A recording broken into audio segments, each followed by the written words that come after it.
Hai, saya Mara Suherman. Hari ini kembali ke sesi Q&A dan saya akan menjawab satu buah email untuk dibahas.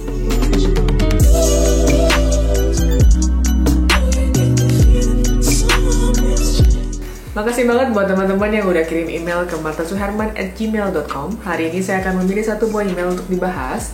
Email yang terpilih adalah email dari Triwahyu Perdana. Alamat emailnya adalah triwahyuperdana@gmail.com. Halo Kak, mohon maaf mengganggu. Perkenalkan, saya Triwahyu, saya ingin mempelajari color profile. Cuma kurang tahu apa itu black level, gamma, ni, dan lainnya.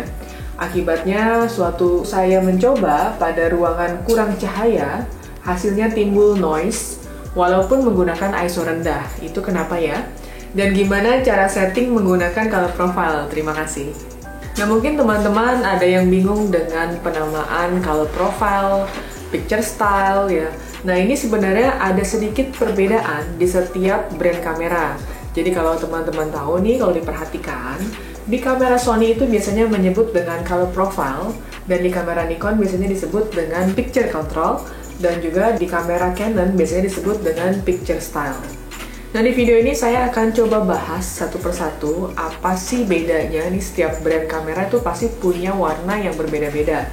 Nah, saya akan coba bahas yang pertama adalah di kamera Canon. Kamera Canon itu biasanya tersedia dengan 7 pilihan warna, yaitu yang pertama adalah auto atau disingkat A, adalah picture style auto. Kemudian ada lagi standard atau S, ini adalah picture style standard. Kemudian portrait atau P, biasanya untuk memotret sebuah subjek manusia. Kemudian landscape atau L, ini untuk memotret pemandangan. Sedangkan netral itu adalah dengan kode N, biasanya dengan kondisi netral. Dan juga ada faithful, ini dengan kode F, ini adalah untuk picture style high. Kemudian ada lagi monochrome atau M yang biasanya dipakai untuk foto black and white ataupun foto sepia. Nah, kemudian kita akan coba perbandingkan dengan kamera Nikon. Di kamera Nikon disebutnya sebagai picture control. Di sini ada kodenya. Yang pertama adalah standard, biasa dengan kode SD. Kemudian netral itu dengan kode NL. Vivid dengan kode VI.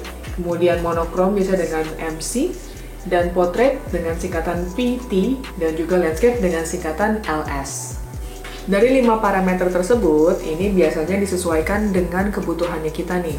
Di sini, produsen menyiapkan beberapa preset.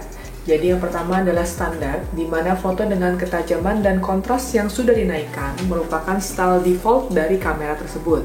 Sedangkan portrait biasanya digunakan untuk memaksimalkan warna kulit manusia. Dan warnanya biasanya lebih soft sehingga mencegah kerutan ataupun jerawat supaya tidak terlihat terlalu jelas. Setelah itu untuk mode landscape ini biasanya untuk foto pemandangan dengan ekstra kontras dan ketajaman. Warna yang dihasilkan cenderung lebih hijau dan biru supaya foto terlihat lebih hidup. Kemudian foto dengan picture style netral, biasanya fotonya tidak diolah, dibuat flat sehingga lebih mudah untuk diedit. Kemudian menu monochrome di sini adalah untuk hitam putih atau grayscale dengan pengaturan ketajaman dan kontras yang sangat berpengaruh. Nah, mungkin teman-teman agak bingung pada saat kita sudah men-setting kita punya picture control, lalu kemudian kita masuk ke dalam komputer, ternyata picture controlnya berubah atau hilang. Nah, picture controlnya sebenarnya berfungsi pada foto dengan format JPEG. Jadi kalau teman-teman memotret dengan tipe file RAW, biasanya dia akan neutralize lagi, dia akan netralin lagi semuanya. Jadi kita tidak begitu berpengaruh dengan settingan kita punya picture control. Tapi kalau misalkan teman-teman ingin atau membutuhkan sebuah foto hanya dengan format JPEG, bisa dengan menggunakan picture control tersebut. Jadi teman-teman otomatis akan mendapatkan output yang sudah berubah warnanya sesuai dengan picture control yang kita sudah setting. Jadi picture control ini sebenarnya fungsinya mirip banget dengan preset yang akan kita lakukan atau biasa kita lakukan di dalam komputer ataupun di dalam aplikasi smartphone. Jadi dia itu memberikan warna tambahan sesuai dengan ciri khas atau bawaan dari kamera tersebut. Nah, picture control tersebut sudah disediakan, jadi semacam fasilitas yang sudah disediakan oleh sebuah kamera.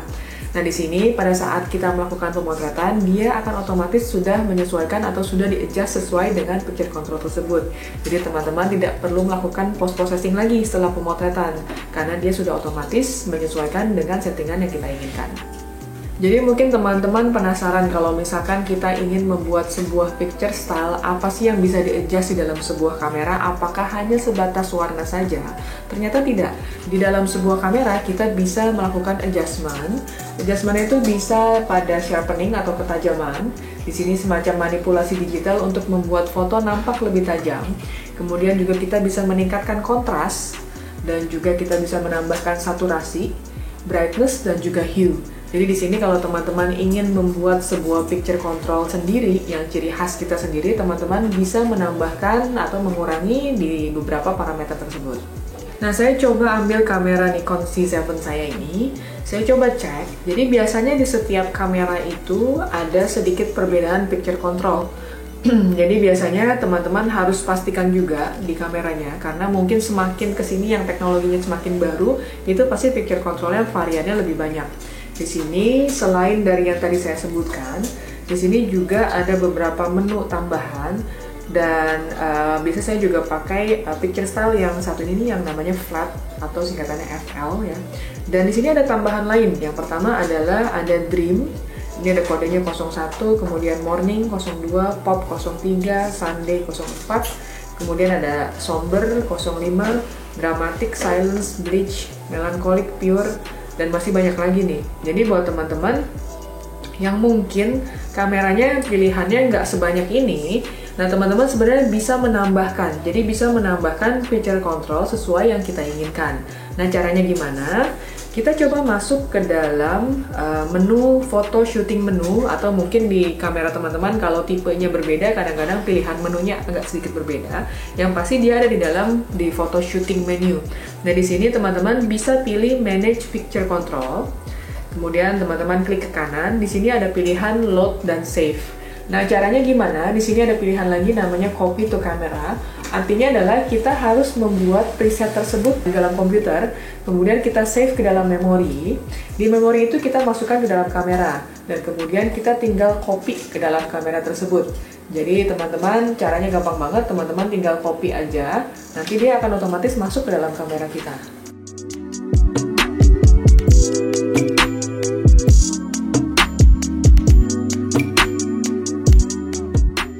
Nah mungkin ada beberapa teman-teman bertanya-tanya nih, enaknya saya mengadjust warna foto kita itu di dalam kamera langsung atau kita melakukan pada saat kita melakukan post processing atau editing.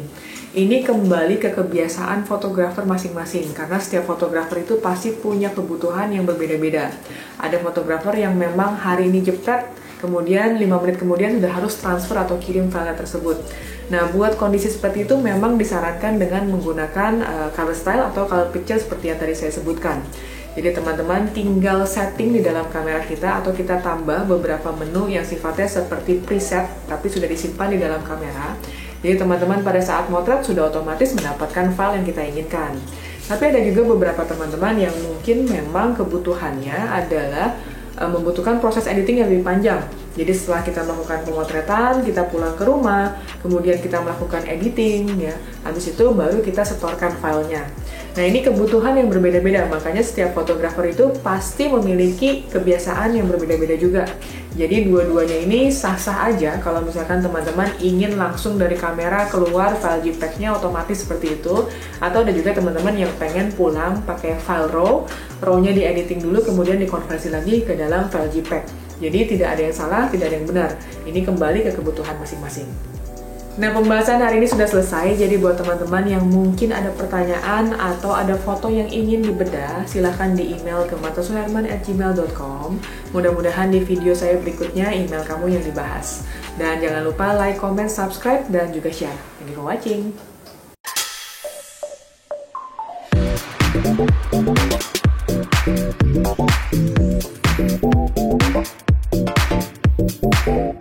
Thank you.